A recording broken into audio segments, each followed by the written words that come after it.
बिस्मिल्लाहिर्रहमानिर्रहीम। अज़ीज़ तलबा अस्सलाम वालेकुम। मैं हूँ ज़ाविया स्कूल सिस्टम के साथ मोहम्मद अदनान आमिर, उर्दू जमात हश्तम के लेक्चर नंबर 12 के साथ। जैसे कि बेटा हमारा सबक जो है वो मिल्लत इस्लामिया में इत्तेहाद का फुक़दान चल रहा है, तो इसका आज जो है हम मशक़ का हल करेंगे। सबसे पहले आप अपनी बुक्स का पेज नंबर 109 ये निकालें, जो मल्टीपल चॉइस हैं उसे हम पहले मुकम्मल करेंगे सवाल नंबर 2 के तौर पर। इसमें आप देखें पहला पॉइंट है, अल्लाह ताला ने इंसान को ग्रोहों में तकसीम कर दिया ताकि वो ज़्यादा तरक्की कर सकें, एक दूसरे पर बर्तरी हासिल कर सकें, उनकी पहचान हो सके, ग्रोहबंदी के तहत ज़िंदगी गुजार सकें। तो इसका जवाब जो है वो तीसरा ऑप्शन है, उनकी पहचान हो सके। आप इसे सर्कल को मुकम्मल करेंगे, फिल कर देंगे। दूसरा पॉइंट है, पाकिस्तान की बुनियाद रखी गई मज़हब पर, रस्म व रवाज पर, ज़ुबान पर, इलाकायत पर। तो इसका जवाब जो है वो पहली चॉइस पहला पॉइंट होगा मज़हब पर। इसी तरह तीसरा पॉइंट देखें, कौमों की तरक्की के लिए तारीख़ में मिसाल दी जाती है। नंबर 1 पर है सऊदी अरब की, बरतानिया की, बांग्लादेश की और जापान की। तो इसका जवाब जो होगा वो भी यही है, जापान की।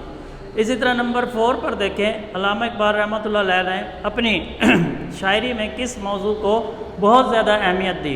नंबर 1 पर देखें जिद्दत पसंदी, दूसरे पर इत्तेहाद, अंग्रेज़ की तकलीद और कुदरत से लगाव। तो इसका जवाब जो है वो है इत्तेहाद, दूसरी ऑप्शन। इसी तरह 5वें नंबर पर देखें, दुनिया में मुसलमानों की तादाद है तकरीबन 50 करोड़, तकरीबन 10 करोड़, तकरीबन 1 अरब और तकरीबन 10 अरब। तो इसका जवाब होगा तकरीबन 1 अरब, तीसरी ऑप्शन। छठा पॉइंट देखें, असर हाजिर में किस मुल्क में मुसलमान जुल्म जबर का निशाना बन रहे हैं?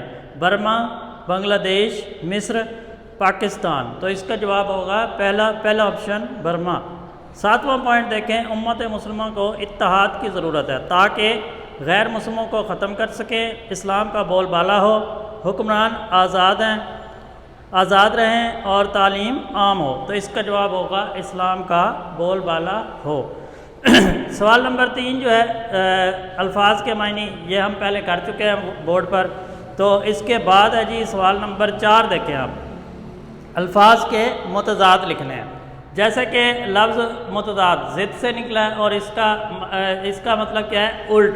कोई भी लफ्ज़ होगा उसका हमें उल्ट लिखना होगा। तो इसमें तकलीफ़ आराम, कमज़ोर ताकतवर, मुश्तरिक अलहदा, इसी तरह इत्तिफ़ाक़ नफ़ाक़, इनफ़रादी इज्तिमाई, अमूमन ख़ुसूसन, इसी तरह वहदत तफ़रक़ा।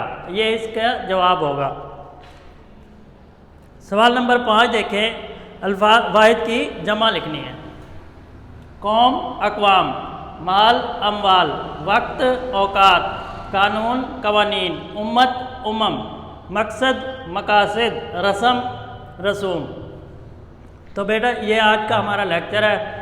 अगर कोई आपको चीज़ समझ ना आई हो तो आप स्कूल के दिए गए नंबर से रुजू करके मालूम कर सकते हैं उसका जवाब। वस्सलाम, शुक्रिया।